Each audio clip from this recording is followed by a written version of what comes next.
What a weekend of college basketball. We learned a few things. Number one, I suck at gambling. And I would like to officially take this moment to announce my retirement from sports gambling until week one of the NFL football season, pending the bets that I have open tonight and how they do going forward into March Madness.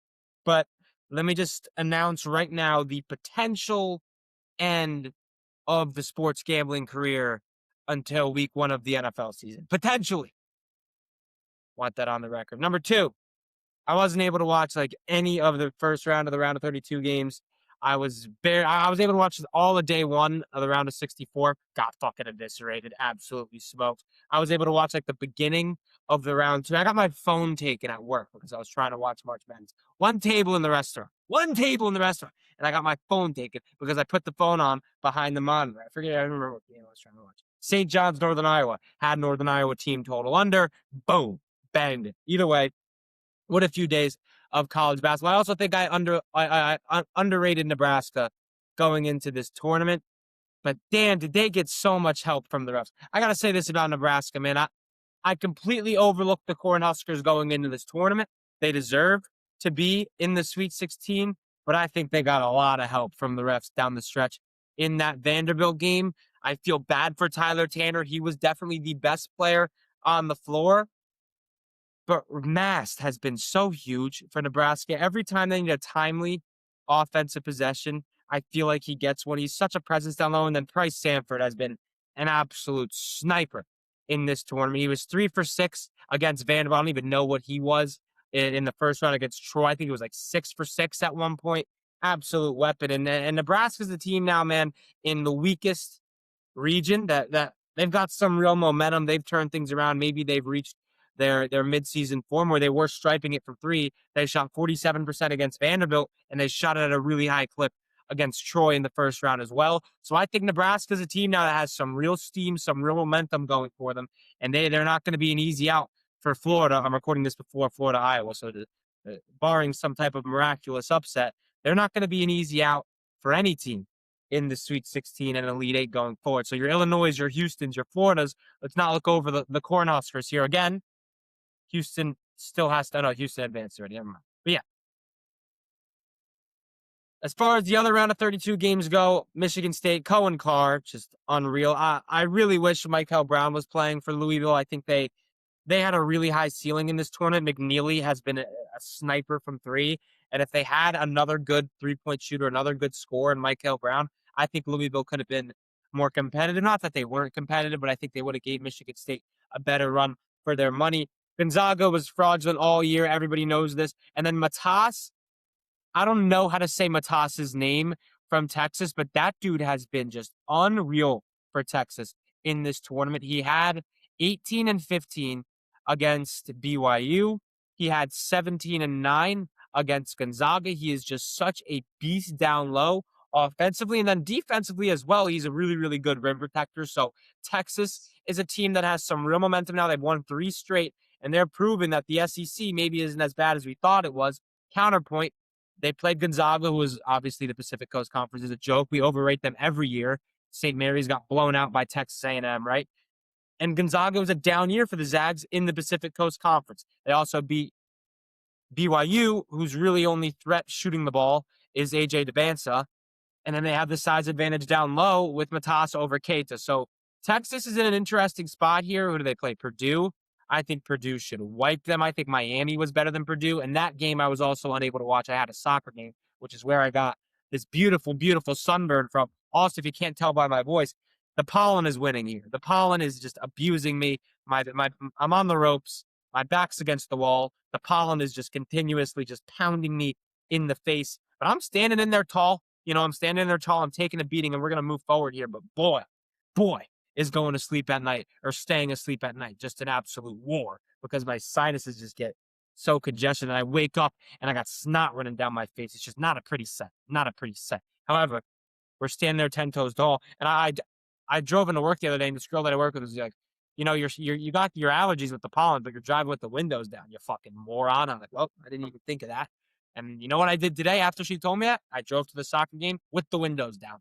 So put a point in the clown column for me because I'm addressing that there's a problem with the pollen consumption in my nasal cavities, and I'm doing nothing to fix it. In fact, I'm doing the opposite of what I should be doing to fix it. That's neither here nor there. College basketball.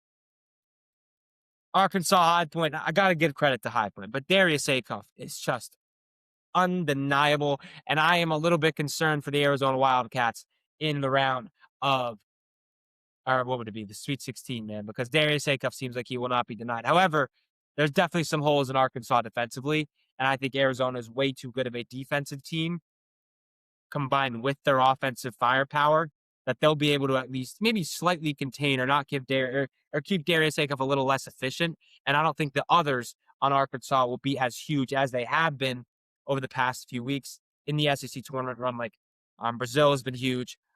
Blackwell has been huge. Not Blackwell. Billy Richmond's been huge.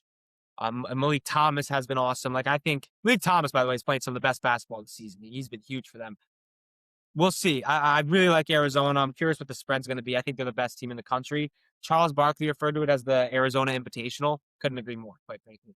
Illinois looks like they aren't going to miss a shot for the entire NCAA tournament. They've catapulted themselves into real contender status again. I didn't sell my stock on the Illini. Their offense, when it's clicking, is just too efficient, and we saw that early in the year. But they did kind of, the wheels on the wagon were wobbling a little bit as we got later into the season, later into Big Ten play. They didn't really put on a good showing in the Big Ten tournament. But now we've gone 2 games at VCU. Shout out Terrence Hill Jr. in their first, and they beat UNC. Like these mid majors aren't bad mid majors anymore. Like these top tier mid majors, your Utah States, your VCU's, your St. Louis's, like they are good NIL funded programs. But Illinois just wasn't missing. Their offense is really good. And every time it felt like VCU would get a little bit close, here comes Keaton Wahlberg with just a 3 to tear your heart out. So Illinois is a team that is looking very dangerous as well. And then so I wasn't able to watch in the second day around the 32. I'll have recaps of all the other games. I wasn't able to watch Purdue Miami for a single second, so I couldn't tell you what happened. Fletcher Lawyer, does that say 24? Okay, I'm far back. I thought that said 34 for a second. I was gonna lose my mind. It's currently halftime of the St. John's Kansas game. They're banging down low, man. They're banging down low. Really physical game. And I love the refs in this game because they're letting the boys play. That was not the case in the Kentucky-Iowa State game. Kentucky got out to an early lead. They hung around. And then the refs just, like, Aberdeen had 3 fouls. Colin Chandler had 3 fouls. Otega Owe got into foul trouble. And then Taman Lipsey was just operating the offense at an incredibly high level. And I went into this game thinking Kentucky had a really good shot after Joshua Jefferson went down because Kentucky would be able to lean on their guard play. And I liked Kentucky's guards more than Iowa State's guards, but Iowa State has a guard in Taman Lipsey that can run a half-court offense. Kentucky doesn't have that. Like Kentucky was only scoring in transition or Otega Owe getting to the cup or making something happen off the dribble. Other than that, their offense was non-existent, especially in the second half. So I think I undervalued where I went wrong in the Kentucky-Iowa State game. I undervalued just how good having a floor general like Taman Lipsey would be, and Kentucky didn't have that. Not to mention the refs were just calling everything for Iowa State. Like Iowa State had 10 free throw attempts before Kentucky even had 1. Darren Peterson, step back midi, in and out. All right. So that's it for now. I'm going to end it here. Not end it, but I'm going to pause it here, and then we'll come back after some of these other games go through. All right, everybody. The kids heating up here. The kids heating up. Tennessee W against the spread as well. Kansas lost. Buzzer beater. Dylan Darling, but a W against the spread and the under winning. That is 3 W's in the span of an hour. We're back. But I will say this. What a win for St. John's. What a bad loss for Kansas. Their offense in the half court was what it was all season at times against really elite defenses, and that was non-existent, man. It seemed like a lot of Darren Peterson taking tough contested shots. It was a lot of turnovers. They turned the ball over like 15 times. They averaged something like 10 turnovers a game on the year. They had 10 with 10 minutes to go. So credit to St. John's defense, but also Kansas's half-court offense, which has been a problem for them all year, especially with DP on the floor with them, was just nowhere to be seen. And then Dylan Darling, no points at all in that game until the final 2 points of the game that put them over the hump. And they were getting good looks in transition, Kansas was. And then Trey White had a couple of really good second chance opportunities that he put in right underneath the rim. But Trey White was non-existent in the Big 12 tournament. He was non-existent in this tournament. He let these guys down. Melvin Council and Flo Badunga didn't look like they were on the same page in March Madness as they were in the regular season, especially in some of those top tier games, like when they beat Arizona without Darren Peterson. It was because Flo and Melvin were just had such synergy together. And they didn't look as dominant in this game as well. But I will tell you what, Kansas's defense can't be overlooked either. That dude that had hit all the threes for St. John's. Oh, I'm forgetting his name. And like Etchafor had 18, and Etchafor hit some really, really good buckets, but it was like every single one of them was earned. And he was 6 for 14. So he was under 50% from the field. And this is a guy on the season who was, well, it's pulling up right now. Who was making all the threes, bro? Am I stupid? Bryce Hopkins. Thank you. Bryce Hopkins was 6 for 9 from three. So Zuby Etchafor, 55% field goal percentage. He did have 18, and he hit some really tough shots. But the reason I liked Kansas in this game is because I thought Flo Badungan, this Kansas perimeter or interior defense, would be able to contain him, and they did. He was under 50% from three, and it was really Bryce Hopkins was the reason that Kansas won, or St. John's won this game, man, because Kansas was locking them up defensively. Just say it what it was. And then Bryce Hopkins, who is let's see what he is from three on the year. He was 6 for 9 from three in this game. He was a 31% free throw or 3-point shooter on the year. So he was huge for them down the stretch. And then the defense St. John's played was just next level, forcing a ridiculous amount of turnovers. And when Kansas got in the half court, they had no idea what to do defensively. So Bryce Hopkins, St. John's doesn't win this game without Bryce Hopkins that's got to be his best shooting day from beyond the arc. I imagine he hasn't had 6 threes in a game all season, but let me double check that. The most threes Bryce Hopkins had in a game up until that point was 2. And he went 6 for 9 from three. You can't make it up, man. So Kansas really did play the right game plan, and that is we're going to limit Etchafor's efficiency on the interior.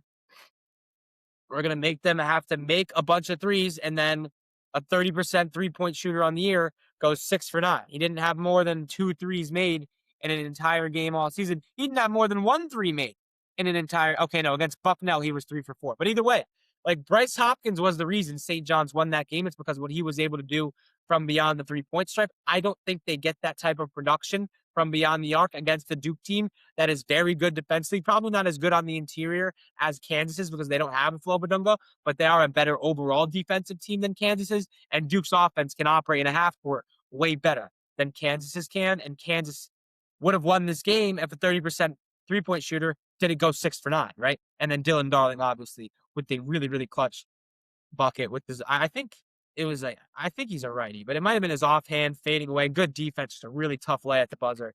Incredible stuff. And everybody's saying like March Madness has been so boring. It's not good this year. Are we watching the same games? Like, yeah, there have been some blowouts. There's blowouts every year, but Siena made the 116 matchup between Duke and Siena interesting. Santa Clara, Kentucky was awesome. High Point, Arkansas was awesome. UCF, UNC was awesome. In the second round, Nebraska, Vanderbilt was awesome. Tennessee, Virginia was awesome down the wire. St. John's and Kansas was awesome. So everybody just wants to complain about something. Even before NIL was a real thing, we had like a 4 or 5 when we had Miami, FAU, and San Diego State in the Final Four. Everybody was complaining anyway then. Now we have so much chalk and everybody's complaining about how much chalk there is. This March Madness has been fun. It's always fun. There have been some really, really good games, some really entertaining basketball, and we still have some really good basketball ahead of us. What a win for St. John's. I think Duke really found something in the second half against TCU. I think they are going to dominate St. John's. I really do. But again, I've been sleeping on the Johnnies all year. And one of my hot takes going into the tournament is that there wouldn't be a Big East team in the Sweet 16 in the second weekend. I'm recording this before UConn's game. Well, St. John's just did it. So good for the Johnnies. They proved me wrong. Tennessee, Virginia. I was more focused on Kansas, St. John's. So I really only caught like the last 10 minutes of this game. And Tennessee won in the margins where I thought they would win, right? They were really good at limiting UVA on the interior, but then Testerita was just a man on a mission in the last 5, 6, 7 minutes of this game. And Rick Barnes did not deserve to win that game. Virginia it's unfortunate for Virginia that Rick Barnes is a better recruiter than Virginia is at this point because they did not deserve to win that game. Some 2 awful timeout calls. He called a timeout with like, I think 3 minutes to go, 4 minutes to go. And they turned the ball over after just barely inbounding it. Then he calls a timeout with a minute to go, his last timeout, to sub in Nate Amen, who was very turnover prone in the second half of this game. How many turnovers? He only had 2, but it felt like he couldn't even inbound the basketball. He should have had 3. One of them was on Gillespie, I guess, but Gillespie threw the ball and it hit Nate Amon in the hands. He should have caught the ball. Like, Nate Amon was not, he had some bad looks. He was 4 for 11 from the field. He has not been great down the stretch. Like, it looked like things were coming together for Nate Amon in the middle of the season, especially when they got in the SEC play.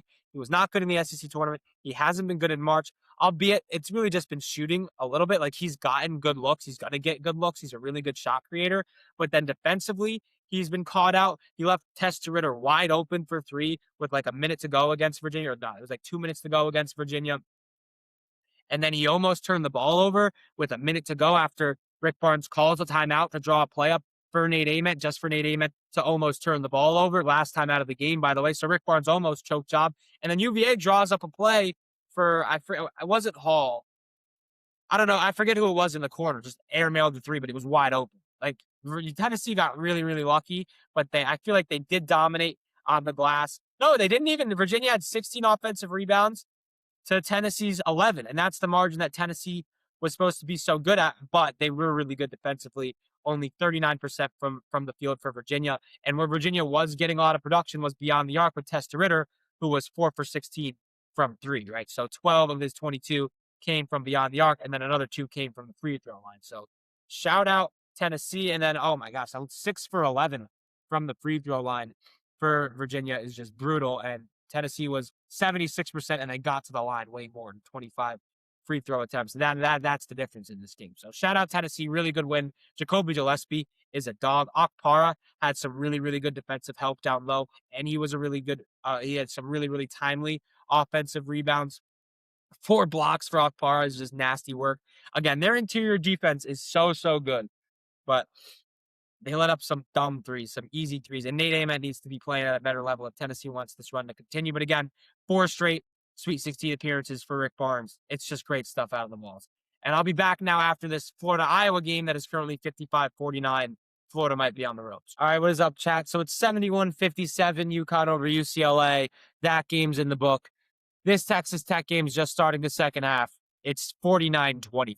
The Alabama has not missed, and they played some of the best defense I've ever seen them play in the entire, unless they bang this 3 out of the half. All right, Texas Tech bangs a 3 out of the half. So we won't talk about that game just yet, but let's talk about Iowa upsetting Florida. What a win for the Hawkeyes in a game where Bennett Sturts didn't even have his best night. He was 0 for 9 from 3. That last play, though, Sturts did get one of the greatest assists of his career on that go-ahead 3 by the Hawkeyes. And this upset tells me one thing. You need guards in March because Florida had the best front court in the country. They have the best front court in the country. But their guard play just wasn't up to par with Boogie Flan, Xavier Lee, and Clapshar. And you know who Florida needed this year? They needed a Walter Clayton. And there was a narrative I've been seeing around going amongst college basketball fans where it's like, we don't need good guard play anymore. All you need is a really, really good front court. Because over the last few years, we've seen really good big men dominate, even going back to like Luka Garza, right? But even after that, like Donovan Clingan, Sonogo, Zach Edey last year with Florida's front court. But Zach Edey had a Braden Smith. Florida's front court had a Walter Clayton Jr. Clingan had Stephon Castle, right? So you have all of these elite bigs that were unstoppable at the college level on these national championship teams or teams that made the national championship, but they were also complemented by elite guard play. You still need great guard play in March. Like, that is a narrative that is true. It's still a thing. And that was the problem with Florida against Iowa. And Iowa was out of their mind in this game. And they draw up the perfect play in that 30-second window or whatever it was. They went rebound for rebound with Florida, and that was the main advantage Florida had was their rebounding ability, but both had 27. And Florida did a good job limiting Iowa from beyond the arc. They held them to 29% from 3. But still, like, if you're Florida, you shouldn't be getting out rebounded by a team like Iowa that isn't the biggest, right? And if you told an Iowa fan, hey, Bennett Sturts is going to go 0 for 9 from 3, 5 for 16 from the field, and we're going to beat Florida, they would have said you're absolutely insane. But it was the perfectly coached basketball game down to the last play that he drew up.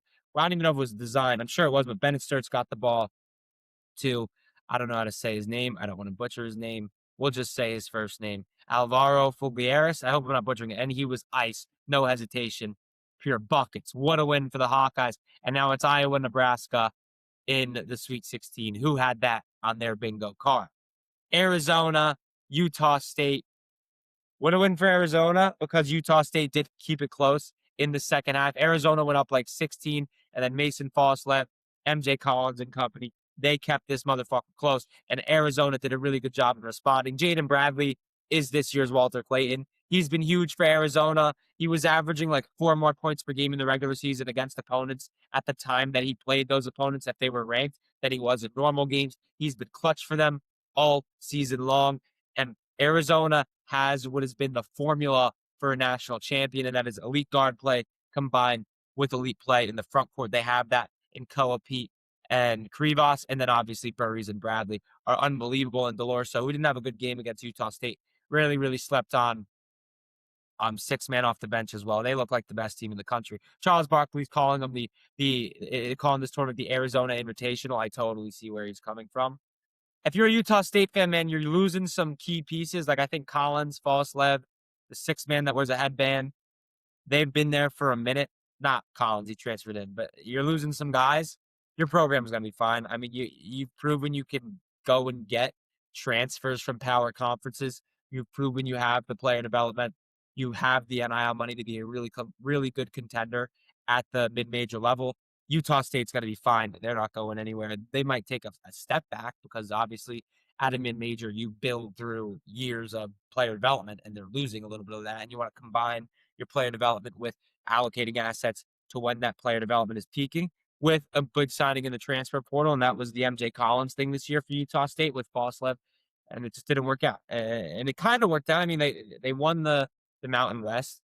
They won a tournament game. They just ran into the buzzsaw that is Arizona, and it wasn't enough. UCLA, UConn, I mean, or no, I didn't talk about St. John's. St. John's, Kansas, just an absolute defensive war in the St. John's, Kansas game. And I thought Kansas did a really good job defensively. Like people are going to say, oh, Kansas choked, Kansas this, Kansas that. That's not how I see it. I think Kansas did everything they needed to do defensively. It's just that a 30% three-point shooter was 6 for 9 from 3. Let me get him in front of me. I'm pretty sure he's 30%. Let me just double check. But yeah, so Kansas did a really good job defensively against St. John's. I think they did everything they needed to do to win. They limited Zuby Ejiofor on the interior. He was less than 50% from the field. He's a 55% from the field goal guy and field goal percentage guy, and he did make some really tough buckets, but he's going to. He's one of the best players in the country, second team All-American. But they made him work for every single bucket he got. Kansas turned the ball over way more than they usually do. That's what the St. John's defense does. But the reality of the situation is Bryce Hopkins is a 30% three-point shooter. He went 6 for 9 from 3. That was the game. And I understand Dylan Darling hit that crazy layup at the buzzer, and that's going to be the storyline. But let's not bury the lead here. And the lead is that Bryce Hopkins played the game of his life from beyond the arc. He didn't have a game this season where he made more than 2 3-point field goals. He went 6 for 9 in the round of 32 against Kansas to knock off the Jayhawks. And it took that performance and a buzzer beater from St. John's.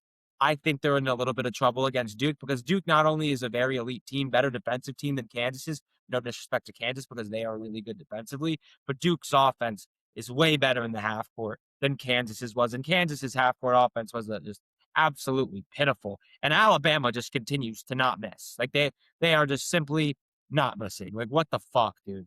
The over should hit, but Texas is not winning this game. I'm a clown. I've gotten ripped in this March Madness. What's Alabama?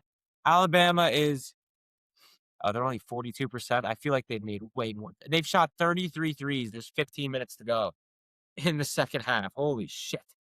Unreal, bro. Unreal. And they need to get the ball to Atwell. They need to get the ball to Christian Anderson. They're just turning it over. So how many turnovers is that for Texas Tech? They've got to have more than 8 turnovers, bro. That's just a joke. Alabama's playing really good defense. And if Alabama plays defense, they can win a national championship. But either way, UConn, UCLA. I thought UCLA did a really fantastic job. Like I think Mick Cronin had a great game plan going into UConn. We're gonna send 2 at Reed every time he gets the ball down low.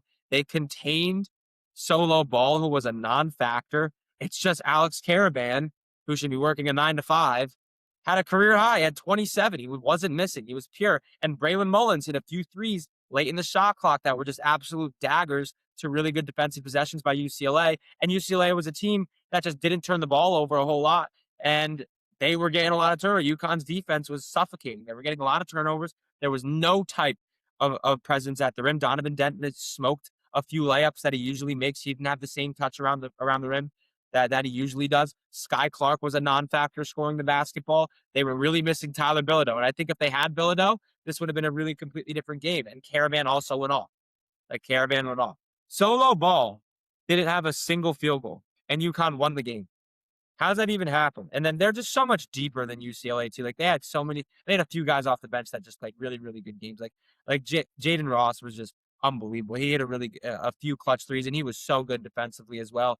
UConn's a wagon. I think them and Michigan State is going to be a really, really interesting matchup. Two really, really good defensive teams, but I feel like Michigan State just has more shooting on the perimeter, more consistent scoring on the perimeter than UConn does. But again, if Braylon Mullins is going to be making shots the way he was making shots on the pull-up mid-range game and even some of the threes that he was making, I think that makes this UConn Huskies team really, really dangerous. And Solo Ball needs to figure it out. Solo Ball really needs to figure it out. I mean, 0 for 5 in the round of 32 as the best player. And then he wasn't even good defensively. Like Justin Ross gave UConn way more defensively than Solo Ball did.